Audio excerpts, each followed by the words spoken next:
So during our first lockdown in New Zealand, I met a woman, and she is now one of my closest friends over here.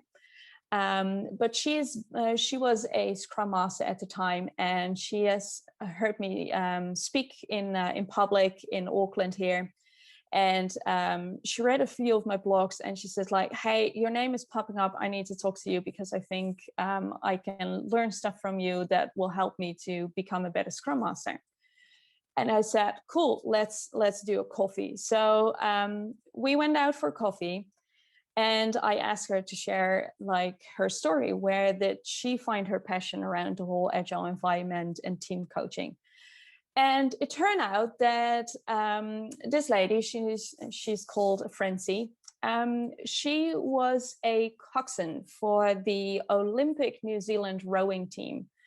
A few years, not the latest one, but a few years back. You see her on the front of the screen.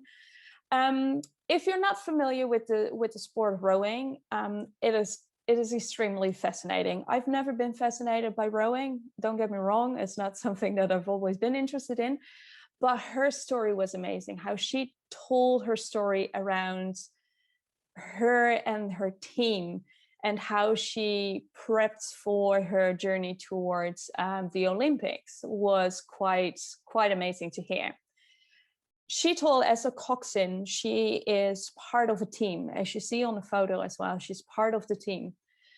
For the team, she needs to be the eyes and ears. She sees the team doesn't see where they're going. So they trust her completely to guide them wherever they need to go. She is there as a coxswain to guide the team, to motivate the team, and to also make sure if they're not on the boat, that they still become this high-performing team. And she said the funny thing was that we tend to focus in work most of the time so much on processes and getting the right tools into place and communication lines, she says, but we often forget that it's so important to sit and connect with the people that we work with. And how she explained it to me was, for me, like, this is my core of how I see servant leadership. It's not waiting until somebody comes up to you and say, hey, I have a problem, can you now help me? But it is to connect with the people around you, to hear what they're saying to you, but also make sure that you share your view on how the organization works or how the project is going, so that you can give that information to your team, and the team can make sure that they either respond to it or they handle it in a different way. And that is exactly how Francie's team worked in the Olympics at that time. So she guided them on the water, and they had full trust in her. If she said, go slow, go fast, they would do whatever she said, because they trusted that she had the view of the whole system. So she has to know what to do to make a better result for the team. So I find this a really fascinating view on servant leadership. And that is a bit where my whole people thing came into place. If you then, if I took it back, like I took it back to my current role as a consultant at that time. And for now, I've been almost 4 months head of transformation, which is more of a really fancy title than it changes anything, to be fair. But in the end, I'm now responsible for the whole strategy to change a global organization, which is the coolest thing to do, to be fair. But what I want to do within this organization is not to fall back in the trap that I see a lot of organizations do when they start talking about transformations, and therefore also leadership, servant leadership. And that is that they often find for tools and processes to get into place, and then they magically hope that everything will change, and also that people will change their behavior.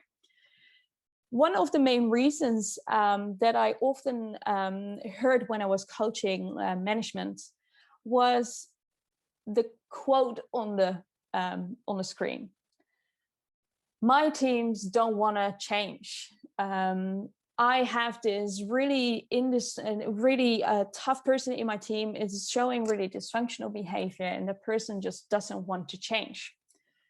The weird thing is, and research has shown this in multiple things, that people actually like to change.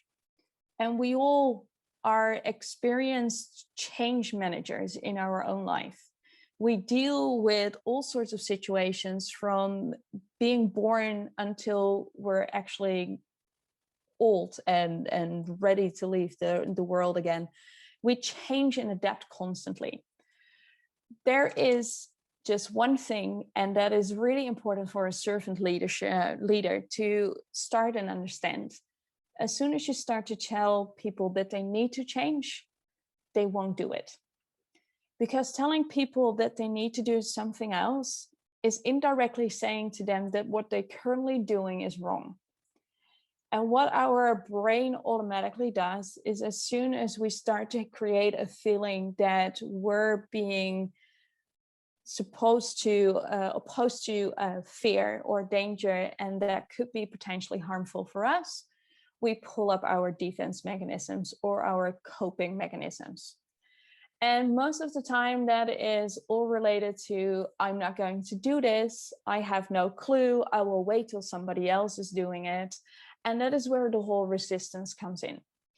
So if you feel like you're in a situation at the moment in your organization where your team or maybe team members are resisting to change, it is quite interesting to pause for a second and to start deep diving. What is that reason of resisting? Where is it coming from? And what you often see is that it has to do with 3 elements. I'm going to give you 3 really easy elements. That's what I mentioned for you in the beginning already.